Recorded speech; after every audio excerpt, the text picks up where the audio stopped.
аслан ин гапи нав нест. Чандин солҳо боз мардуми Тоҷикистон нисбати президенти худашон ҳамчун ба як пешвои миллат муносибат мекунанд ва албатта худи президент шахсан зарурат ба ин чиз надорад, чунки президент ҳастанд, сарвари давлат ҳастанд ва бо ҳамин албатта пешвои миллат ҳам ҳастанд. Лекин ин як талаботи рӯҳии мардум аст, ки онҳо мехоҳанд сарвари давлаташон, президенташон ҳамин гуна як номи халқӣ дошта бошад. қисса сари он аст ки ин унвони пешвои миллат унвони ғайрирасмист. Ин як унвони ифтихорист, ки ҳар кас метавонад аз он истифода кунад агар дилаш кашад. Вале ҳангоми муроҷиат, яъне мухотаб, истифодаи фарз кардем ҷаноби олӣ пешвои миллат ҳамчун аз назари мантиқ нодуруст аст, чун пешвои миллат ин мухотаб нест.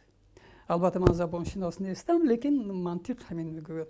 дар ғайби эшон метавонанд ки ҳар чӣ қадаре хоҳанд истифода кунанд. вақте ки ягон ҳолати таърихӣ мешавад, ҳолати ба мисли ҷанги шаҳрвандии Тоҷикистон, ки масалан дар онҷо як қаҳрамонии вижа лозим буд, як харизматист шинос мегӯянд лозим буд, як хислатҳои пешвоӣ лозим буд. ҳамин хислатҳоро президенти мо доштанд ва шояд барои ҳамин ки оҳиста оҳиста мардум ба ҳамин хулоса омаданд ки Эмомалӣ Раҳмонро ҳамчун пешвои миллат ном баранд. унвони пешвои миллат одатан нисбати онҳое дода мешавад ки аз идеяҳои онҳо истифода мебаранд ва шахсе ки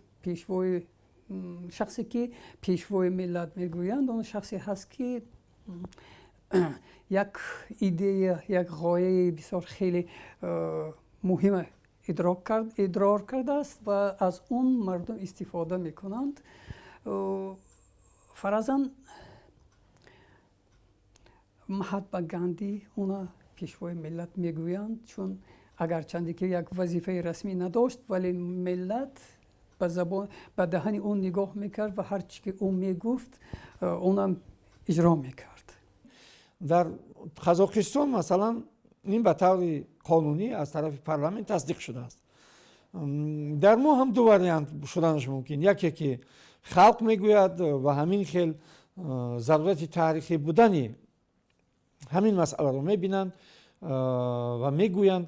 яке ин ки метавонанд ки парламент ҳам чунин як титул мегӯянд ё ки чунин як унвон ба мисли унвони профессорӣ академикӣ, ҳамин гуна як унвони пешвои миллат ба Эмомалӣ Раҳмон диҳанд. ин ман барои чӣ таъкид мекунам? Барои он ки аслан мо дар ҳамин 1000 соли ки баъд аз сомониҳо буд, дигар пешвои миллат аз тоҷикон набуд. имрӯз хуб агар ки ин унвонро истифода карданд, агар шоиста бошад, агар арзанда бошад, хуб ин унвон мечаспад. агар на, мисли дигар чизҳо, агар сунъӣ бошад, сохта бошад ва наарзанда бошад, хуб инам боз фаромӯш мешавад, меравад. дар мавриди он ки то куҷо шахспарастӣ аст ё не, шарқ аслан шахспарастиро дӯст дорад ва ҳамеша аз қадимулайём омада буд, ин буд, ҳаст ва хоҳад монд ва дар ин мавзӯъ бисёр гирья кардан лозим нест, чун одати мост.